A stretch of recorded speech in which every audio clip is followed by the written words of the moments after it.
האמת שהאקוסטיקה פה היא לא ממש טובה, אבל מספיק כדי לבדוק את הסאונד, נכון מוצקוד? נכון מוצקוד. בוא אני אביא אותך רגע, בוא. בוא נעשה בדיקה.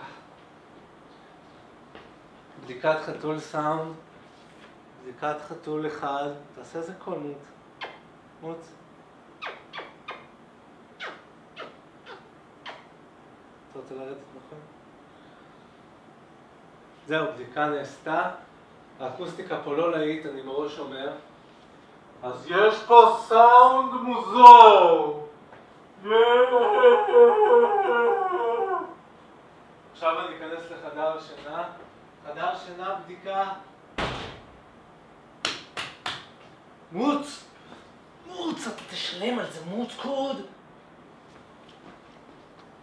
זהו.